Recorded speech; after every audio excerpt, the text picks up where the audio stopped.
आमदारांनी आपल्या मतदानाचा अधिकार बजावला। अजित पवार गटाच्या 25 आमदारांनी मतदान केलेलं आहे। महत्त्वाची बातमी आपण पाहताय। अजित पवार स्वतः आमदारांच्या मतदानावर लक्ष ठेवून आहेत। महत्त्वाची बातमी आपण पाहताय। अजित पवार गटाच्या 25 आमदारांनी मतदान केलेलं आहे। क्रॉस वोटिंग होऊ नये यासाठी प्रत्येक पक्षाकडून प्रत्येक पक्षाच्या नेत्याकडून बारकाईने लक्ष जे आहे ते ठेवलं जातंय। अजित पवार गटाच्या 25 आमदारांनी मतदान केलेलं आहे।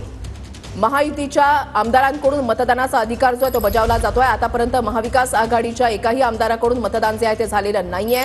अजित पवार गटाच्या 25 आमदारांनी मतदान केलेलं आहे। अजित पवार स्वतः आमदारांच्या मतदानावर लक्ष ठेवून आहेत। महत्त्वाची बातमी आपण पाहताय।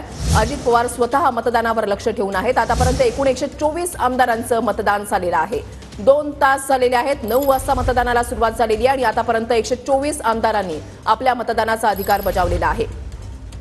ही निवडणूक अत्यंत महत्त्वाची आहे। लोकसभा निवडणुकीमध्ये महायुतीचा झालेला पराभव आणि त्याच्यानंतर अगदी बारीक सारीक गोष्टींवर लक्ष ठेवून आहेत नेते आणि कुठल्याही प्रकारे क्रॉस वोटिंग होऊ नये, कुठल्याही प्रकारचा दगाफटका होऊ नये, फाटाफूट होऊ नये यासाठी बैठकांचं सत्र घेण्यात आलं। मार्गदर्शन सुद्धा करण्यात आलं। कशा पद्धतीने आमदारांना मतदान केलं पाहिजे या संदर्भातलं मार्गदर्शन नेत्यांकडून करण्यात आलेलं आहे। भाजपच्या 74 आमदारांनी मतदानाचा हक्क बजावलेला आहे। एकूण